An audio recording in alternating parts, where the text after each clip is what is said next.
Golf Story. Yes! On the Switch console exclusive. I've been playing a little bit. Kyle's been playing a little bit. Reiner reviewed the gosh darn thing. Kato, golf expert, weigh in with your expertise. What is your handicap these days? My handicap's sky's the limit, really. Sky's the limit. You heard the man. What is a handicap? Yes, explain what I just said. Okay, Reiner, I have seen you review Batman Arkham City, Mass Effect 3, Perfect Tense. Amazing games. I don't think I've ever heard you wander around the office and talk so much about a review as you have for Golf Story. What has tickled your butt so much about this game? Well, hey, first thing is that he couldn't walk around with Arkham City. He tried carrying his console, rubbing his 360 against our heads. No, I think, what kind of blew me away out of the gates is you just didn't hear so much about this game, right? Like, Arkham City, it was like marketing forcing it down your throat and up your butt and all that stuff, right? Whereas Golf Story, it was like shown in a Nintendo Direct for like 2 minutes. Yeah. And then gone. And like we interviewed the team, like, we need to know what this game is. And the answers were really entertaining, but it was still really cryptic. It was like, well, wait, is it a full-blown RPG? Was it like September 20th? We're like, it's supposed to come out at the end of September. You guys have 10 days left. Is it coming? Yeah, and we asked them, like, when's your game coming out? They're like, September. It's like, we're in the heart of September. Oh my God, release calendars are tough apparently on the Switch especially. I have not seen, there are a few games that live up to the name. Like Golf Story, on the one hand, Arkham City. On the one hand, you have golf, right? Yeah. Like, to answer the question, is it a golf game? Is it an RPG? Yeah. You have golf here, right? I don't want to hold this. You hold on to it. And then you have story as well. And both are equally important in this experience. It's amazing what an odd thing. How they kind of come together. And you're constantly, as you're learning new things about characters, you're doing it as you're golfing at the same time. Like, you'll have a little banter with someone like Laura, a really great character in this game. And then the next thing, you're challenging her or she has you doing something. But it is equally as impressive as a golf game that uses a very basic but beloved 3-click swing meter. Beloved, exactly, yeah. Hot Shots, Mario Golf. This one is probably the most forgiving of all of them. Like, you're always squaring up perfect shots.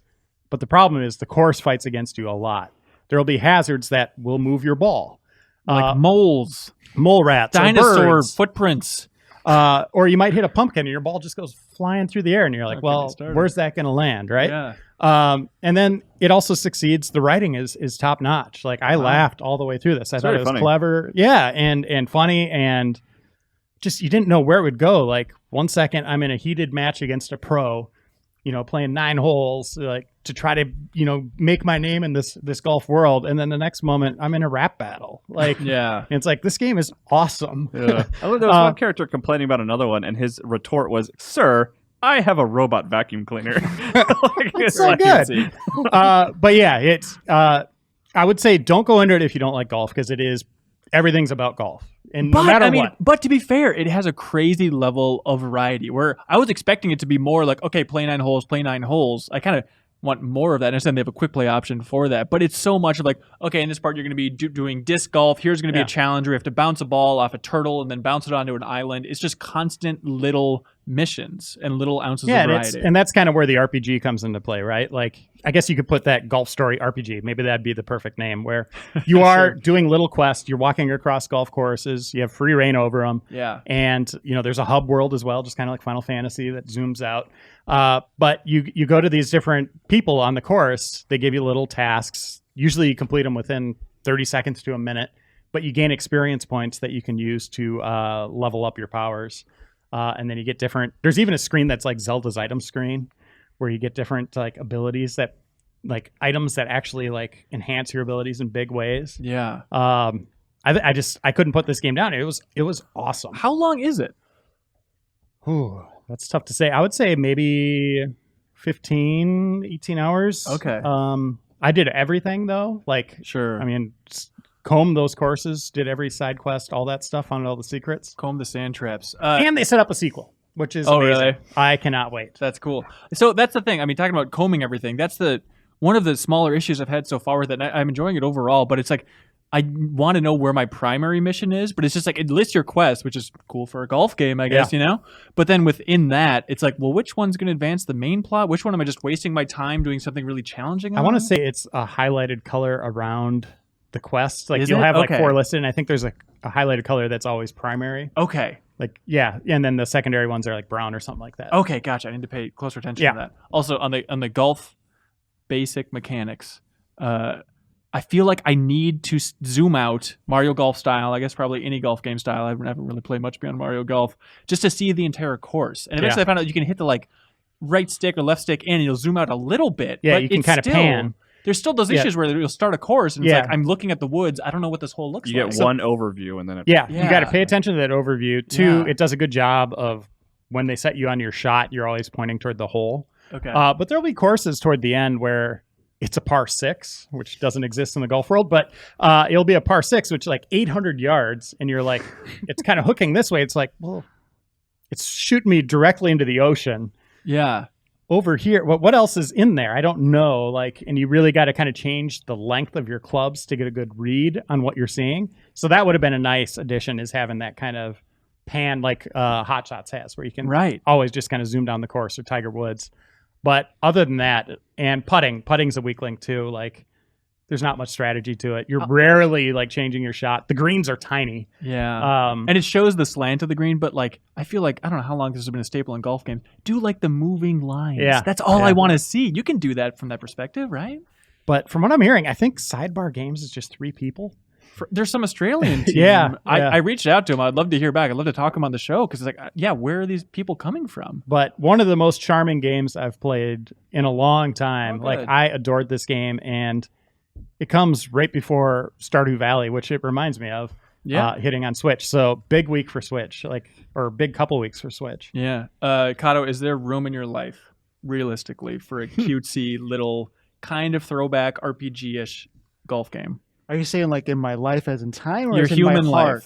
life. Time, realistically. Oh, time. Would you make time I'd for be this? curious Yeah, about the heart yeah, I think answer so. for myself. I think Yeah. you'd dig it, man. I Yeah, really yeah, do. absolutely. I mean, like he was saying, the 3-click mechanic is, a staple of the genre and stuff like that. And it's interesting you guys were talking about some of that stuff. It made me think of actually Mario Golf, in the sense that, when I've played Mario Golf, it's always nice to get some of the little, chain chomp comes and gets your ball or something Yeah. like that. But those games, it's just like, okay, you run through these holes, you run through them a few different times. It basically just is what it is. So it's kind of nice that somebody stepped up, took some of the course, environmental interaction parts, and also, layered on a story as well. Yeah, and one of the big things, like Hot Shots just came out. Everybody's Golf, they're calling it now. Yeah. Repetition in that one, doing the same course over and over. This game, as soon as you feel like, okay, I don't want to be on this course anymore, they move you on, which is awesome. Like, I don't feel like it really sunk in, where I never felt like I was overstaying my welcome in any particular area. So pacing is very good in it too. I mean, do you feel like, is this kind of harkening back to, you played Everybody's Golf and reviewed it, Kato. Mhm. You give it a 7, I think, right? I believe so. Okay, just kind of some of that whimsy sound familiar from what you just played in Everybody's Golf? Oh, no, I mean, for that, it's just like, the characters have little voices, or they have outfits you can change and stuff. Okay. But I mean, that's kind of slight compared to this. Yeah. Reiner, you give it a 9, correct? 9 out of 10. Everybody should Amazing. play this game. It's $15. It's amazing. It's a hell of a deal.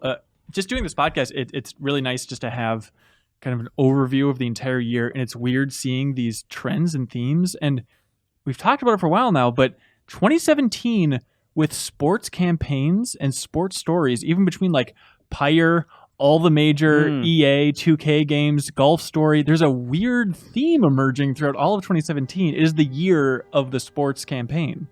Yeah. That's what I'm calling it. I'm putting it on the cover of Game Informer. Next issue. Please look forward to it. Thank you so much for watching this excerpt from the Game Informer Show podcast. You can subscribe to the audio version and listen to new episodes airing every Thursday. We cover big games on the horizon, games that we've just reviewed. We have long-form developer interviews, a lot of fun stuff. So check it out every Thursday.